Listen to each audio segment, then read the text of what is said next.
हम इंसान जितना बोलते हैं उतना ही छुपाते भी हैं। रोजमर्रा की बातचीत में अक्सर बातें सीधी नहीं होती। ऊपर से हम एक बात कहते हैं, लेकिन अंदर कहीं ना कहीं कोई और इरादा या भावना छुपी होती है। कभी हम मदद मांगते हैं पर असल में सिर्फ सहानुभूति चाहते हैं। कभी हम किसी को दोष देकर खुद जिम्मेदारी से बच जाते हैं। ये सब अनजाने में हमारे रिश्तों में चलने वाले छोटे छोटे खेल होते हैं, जो हमें और दूसरों को बार बार एक जैसे हालात में खींच लाते हैं। अगर इन खेलों को पहचानना आ जाए तो बहुत कुछ बदल सकता है। बातचीत साफ सुथरी और ईमानदार हो सकती है, रिश्ते मजबूत हो सकते हैं और हम खुद भी पुराने पैटर्न से बाहर निकल सकते हैं। ये समझ आपको अपने रिश्तों, कामकाज और रोजमर्रा की जिंदगी में एक तरह की नई आजादी देती है, जहां बातों के पीछे छुपे इशारों और मकसद को आप आसानी से पढ़ सकते हैं। आप सुन रहे हैं लाइब्रेरी ऑफ बुक्स। आज हम बात करेंगे गेम्स पीपल प्ले किताब के बारे में, जिसे लिखा है एरिक बर्न ने। हम सभी अपने रिश्तों में खुलकर और ईमानदारी से जुड़ना चाहते हैं, लेकिन सच्चाई यह है कि अक्सर हमारी बातचीत में कई परतें होती हैं। एक परत वह होती है जो हम जुबान से बोलते हैं और दूसरी वह जो हमारे इरादों और भावनाओं में छुपी रहती है। यही परतें कई बार हमारे रिश्तों को जटिल बना देती हैं। ऊपर से बातचीत सामान्य लगती है, लेकिन उसके भीतर एक अलग ही खेल चल रहा होता है। अक्सर हम ये खेल बिना किसी बुरी नीयत के खेलते हैं। ये हमारे अंदर बचपन से ही बने पैटर्न होते हैं, जैसे ध्यान पाने के तरीके, झगड़े से बचने की आदत या अपनी बात मनवाने का पुराना ढंग। ये पैटर्न इतने गहरे बैठ जाते हैं कि हमें खुद भी पता नहीं चलता कि हम उन्हें दोहरा रहे हैं। मान लो कोई दोस्त बार बार आपसे सलाह मांगता है और हर बार आपके दिए समाधान को ठुकरा देता है। ऊपर से यह एक साधारण बातचीत लग सकती है, लेकिन असल में उसके पीछे एक छुपा मकसद होता है। शायद वह सिर्फ अपनी परेशानी पर चर्चा करके ध्यान पाना चाहता हो, न कि असल में समस्या हल करना। यही वो अदृश्य चाल है जो रिश्तों में अक्सर चलती रहती है। ऐसे खेलों में दो स्तर होते हैं, एक सामाजिक और एक मनोवैज्ञानिक। सामाजिक स्तर पर हम सामान्य बातें कर रहे होते हैं, लेकिन मनोवैज्ञानिक स्तर पर कोई भावनात्मक सौदा चल रहा होता है। जैसे कोई मजाक में आपको चुभती बात कह देता है, ऊपर से मजाक, अंदर से चोट पहुंचाना। इन अदृश्य चालों का असर यह होता है कि हम कभी पूरी तरह पारदर्शी संवाद नहीं कर पाते। सामने वाला समझ नहीं पाता कि हमने जो कहा उसका असली मतलब क्या था, और हम भी अपनी भावनाएं सीधे व्यक्त करने से बच जाते हैं। नतीजा यह होता है कि रिश्तों में गलतफहमियां बढ़ती हैं और अनकही बातें जमा होती जाती हैं। कभी कभी यह सब हमें सुरक्षित भी महसूस कराता है। सीधा सच बोलना डरावना हो सकता है। क्या पता सामने वाला नाराज हो जाए या हमें अस्वीकार कर दे। इसलिए हम इन खेलों के जरिए अपनी बात अप्रत्यक्ष रूप से कह देते हैं, जिससे हमें लगता है कि हम सुरक्षित हैं। लेकिन लंबे समय में यह दूरी और अविश्वास पैदा करता है। ये चालें केवल रोमांटिक रिश्तों में ही नहीं, बल्कि दोस्ती, परिवार और कामकाज के माहौल में भी चलती हैं। ऑफिस में सहकर्मियों के बीच होने वाली मीठी तकरार, परिवार में पीढ़ियों के बीच छुपा खींचतान या दोस्तों के बीच हल्के फुल्के ताने, ये सब अलग अलग रूप में ऐसे ही खेल हैं। सबसे रोचक बात यह है कि इन अदृश्य चालों में अक्सर दोनों पक्ष शामिल होते हैं। एक व्यक्ति खेल शुरू करता है और दूसरा अनजाने में उसमें शामिल हो जाता है, क्योंकि वह भी अपने पुराने भावनात्मक पैटर्न से प्रतिक्रिया दे रहा होता है। यही वजह है कि ये खेल बार बार दोहराए जाते हैं। अगर हम इन पैटर्न को पहचान लें तो हम अपनी बातचीत को एक नए स्तर पर ले जा सकते हैं। इसका मतलब यह नहीं कि हमें हर बातचीत को गंभीर बनाना है, बल्कि हमें यह समझना है कि कब हम अपनी बात सचमुच कह रहे हैं और कब हम सिर्फ एक पुराना खेल खेल रहे हैं। इन अदृश्य चालों को देख पाना शुरुआत है। एक बार हमें इनका अंदाजा हो जाए तो हम तय कर सकते हैं कि हमें इनमें फंसना है या नहीं। और जब हम इन्हें छोड़ना सीख जाते हैं तो हमारे रिश्ते ज्यादा साफ, भरोसेमंद और गहरे हो जाते हैं, जहां खेल की जगह सच्चाई ले लेती है। हमारी रोजमर्रा की बातचीत को अगर थोड़ा ध्यान से देखा जाए तो पता चलता है कि हम सिर्फ शब्दों का आदान प्रदान नहीं कर रहे होते, बल्कि एक तरह का मनोवैज्ञानिक लेन देन कर रहे होते हैं। इसे समझने का सबसे आसान तरीका है कि हम अपने व्यक्तित्व को 3 हिस्सों में देखें, जिन्हें आप अलग अलग मोड भी कह सकते हैं। पहला है पेरेंट मोड। यह वो हिस्सा है जो हमारे माता पिता, शिक्षक और जीवन में अधिकार रखने वाले लोगों से सीखी बातों का मिश्रण है। इसमें आदेश, नियम, चेतावनी और देखभाल सब आता है। जब हम पेरेंट मोड में होते हैं तो या तो हम दूसरों को गाइड कर रहे होते हैं या फिर जज कर रहे होते हैं, जैसे ऐसा मत करो या तुम्हें ऐसे ही करना चाहिए। दूसरा है एडल्ट मोड। ये हमारे व्यक्तित्व का सबसे संतुलित और तर्कसंगत हिस्सा है। इसमें हम भावनाओं से ज्यादा तथ्यों और तर्क पर ध्यान देते हैं।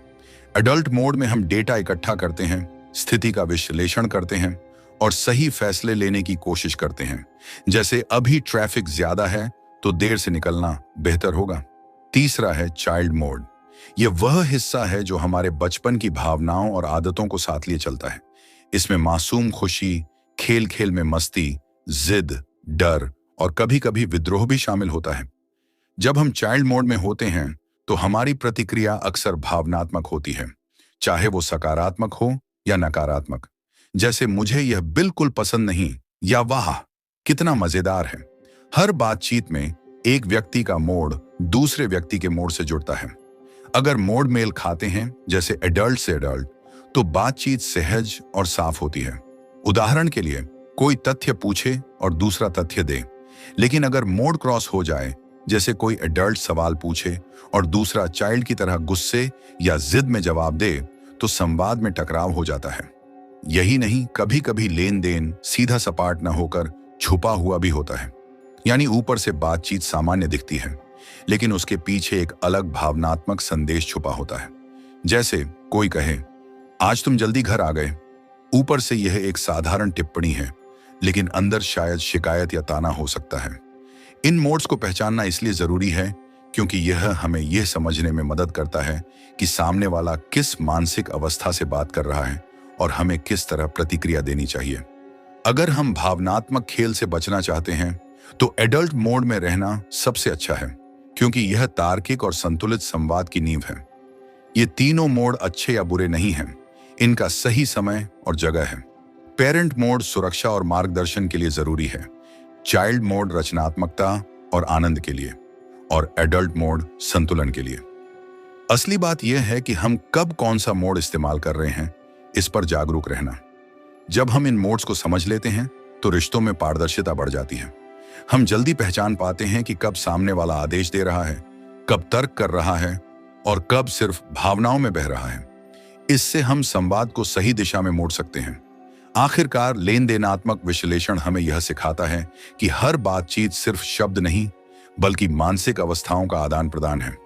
और जब हम इस आदान प्रदान को समझ लेते हैं तो न सिर्फ गलतफहमियां कम होती हैं, बल्कि हम अपनी बातचीत को ज्यादा असरदार और रिश्तों को ज्यादा स्वस्थ बना पाते हैं।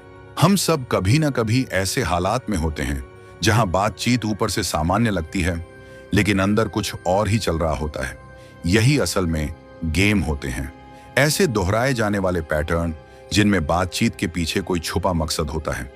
ये खेल अक्सर बिना बोले हुए भावनाओं और अनकहे इरादों पर चलते हैं। इनका सबसे बड़ा लक्षण यह है कि सतह पर तो सब कुछ साफ सुथरा और तार्किक लगता है, लेकिन गहराई में एक मनोवैज्ञानिक लेन देन चल रहा होता है।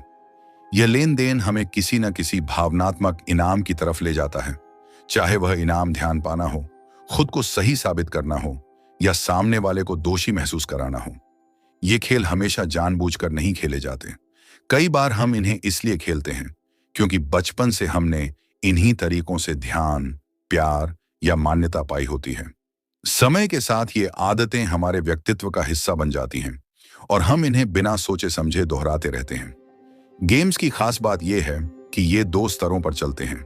पहला है सामाजिक स्तर, जहां बातचीत सामान्य दिखती है, जैसे मदद मांगना, मजाक करना, सलाह देना। दूसरा है मनोवैज्ञानिक स्तर, जहां असली मकसद छुपा होता है, जैसे सहानुभूति पाना, आलोचना से बचना या किसी को नीचा दिखाना। उदाहरण के लिए, कोई कहे, मुझे तो कोई भी समझता ही नहीं। ऊपर से यह दुख जताना है, लेकिन अंदर से शायद वह चाहता है कि आप उसे मनाएं और उसका ध्यान रखें। यहां असली मकसद सहानुभूति है, जो सीधे सीधे मांगने के बजाय इस खेल के जरिए हासिल की जाती है। इन खेलों का इनाम कई तरह का हो सकता है। भावनात्मक संतुष्टि, अपनी मान्यता पक्की करना, रिश्तों में अपनी भूमिका बनाए रखना या जिम्मेदारी से बचना। और यही इन खेलों का मकसद है, हमें वह दिलाना जो हम सीधे तरीके से मांगने में झिझकते हैं। समस्या तब शुरू होती है जब ये खेल रिश्तों की असली गहराई को छुपा लेते हैं। खेल खेलने से हम ईमानदारी से अपनी भावनाएं व्यक्त नहीं करते, जिससे लंबे समय में भरोसा और नजदीकी कम हो जाती है। ऊपर से सब ठीक लगता है, लेकिन अंदर दूरी बढ़ जाती है। कई बार ये खेल हमें अल्पकालिक फायदा देते हैं, जैसे तुरंत ध्यान या सहानुभूति, बट इनका दीर्घकालिक असर नुकसानदायक होता है। हम अपने असली जरूरतों के बारे में साफ साफ बात करना भूल जाते हैं और बार बार इन्हीं पुराने पैटर्न में फंस जाते हैं। अगर हम इन खेलों को पहचानना शुरू करें, तो हम खुद से ये सवाल पूछ सकते हैं, मैं अभी जो कर रहा हूं उसका असली मकसद क्या है, और क्या मैं इसे सीधे कह सकता हूं?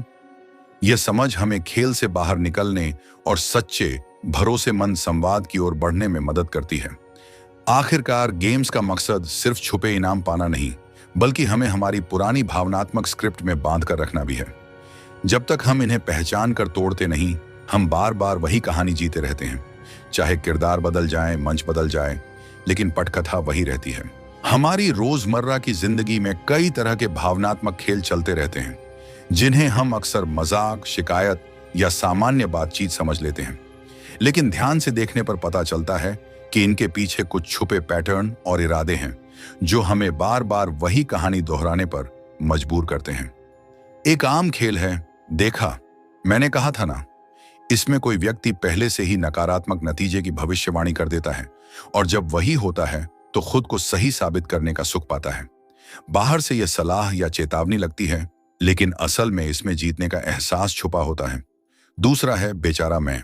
इस खेल में व्यक्ति खुद को पीड़ित दिखाता है ताकि सहानुभूति, ध्यान और मदद मिले।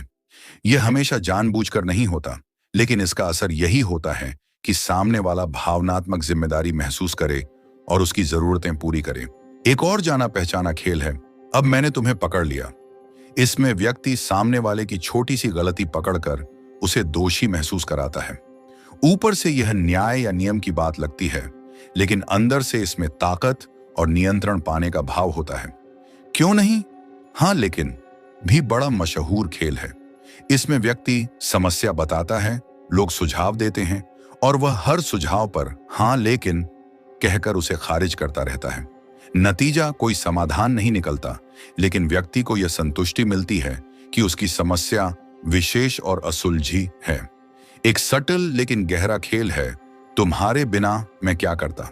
इसमें मदद लेने के बाद व्यक्ति जरूरत से ज्यादा आभार जताता है ताकि भविष्य में मदद मिलती रहे। यह रिश्ता बनाने का तरीका लगता है, लेकिन कई बार इसमें निर्भरता और नियंत्रण दोनों शामिल होते हैं। इन खेलों में दिलचस्प बात यह है कि दोनों पक्ष किसी न किसी तरह का इनाम पाते हैं। एक को सहानुभूति मिलती है तो दूसरे को नियंत्रण, एक को मान्यता मिलती है तो दूसरे को सही साबित होने का सुख। लेकिन यह सब एक असली खुली बातचीत की जगह ले लेता है। समस्या तब बढ़ती है जब ये खेल आदत बन जाते हैं। हम बिना सोचे समझे इन्हें खेलते हैं और रिश्ते सतही हो जाते हैं। ऊपर से हंसी मजाक या मदद का माहौल लगता है, लेकिन भीतर दूरी और गलतफहमियां पनपती रहती हैं। अगर हम अपने रोजमर्रा के इन खेलों को पहचान लें, तो हम सच्चे संवाद की तरफ पहला कदम बढ़ा सकते हैं। ईमानदारी से अपनी जरूरतें और भावनाएं व्यक्त करना शायद थोड़ा असहज हो, लेकिन यह खेल खेलने से कहीं ज्यादा भरोसेमंद और गहरा रिश्ता बनाता है। हम सब अपने जीवन में एक तरह की स्क्रिप्ट लेकर चलते हैं, एक अदृश्य कहानी जो हमें पता भी नहीं होती, लेकिन हमारे फैसलों, रिश्तों और सपनों को चुपचाप दिशा देती रहती है। यह स्क्रिप्ट हमें बचपन में ही लिख दी जाती है। हमारे माता पिता, परिवार, समाज और शुरुआती अनुभव मिलकर इसमें अपने अपने डायलॉग और सीन डाल देते हैं। इस स्क्रिप्ट में यह तय होता है कि हम खुद को कैसे देखते हैं। क्या हम विजेता बनेंगे या हमेशा संघर्ष में उलझे रहेंगे? क्या हमें प्यार मिलेगा या हमें उसे पाने के लिए लड़ना पड़ेगा? क्या हम खुद को योग्य मानेंगे या हमेशा खुद पर शक करेंगे? ये बातें सीधे शब्दों में नहीं कही जाती, बल्कि बचपन की आदतों, सुनी सुनाई बातों और देखे हुए रिश्तों से हमारे अंदर बैठ जाती हैं। कई बार यह स्क्रिप्ट हमें सुरक्षित और स्थिर रखती है, लेकिन अक्सर यह हमें एक तय पैटर्न में बांध देती है।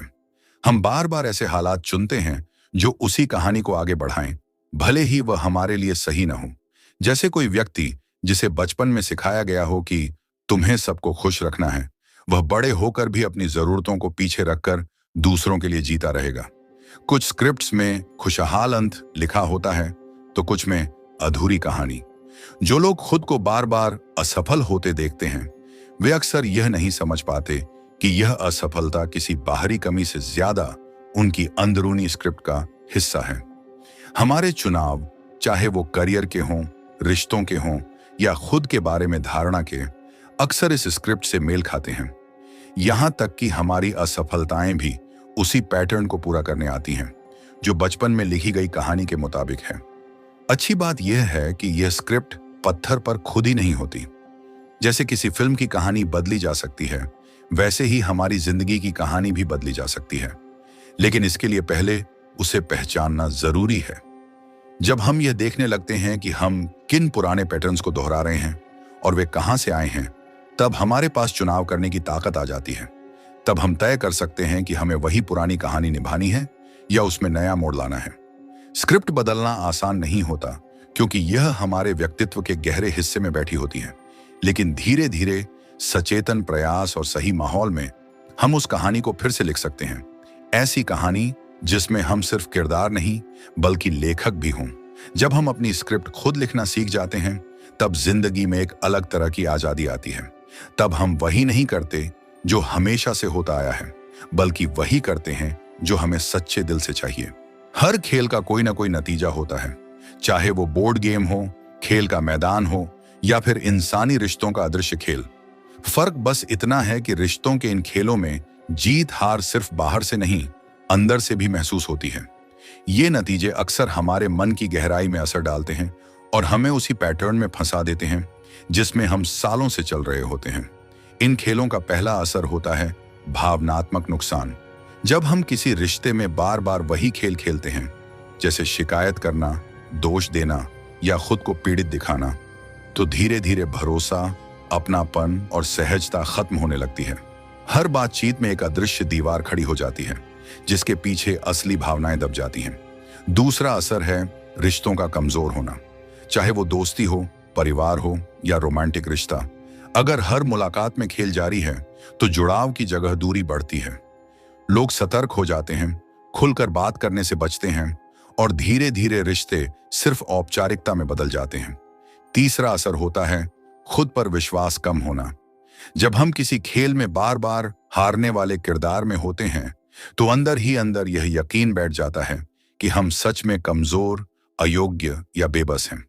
ये सोच हमारे बाकी फैसलों को भी प्रभावित करती है, चाहे वो काम में हो या निजी जिंदगी में। एक और नतीजा है अनकहा गुस्सा और नाराजगी।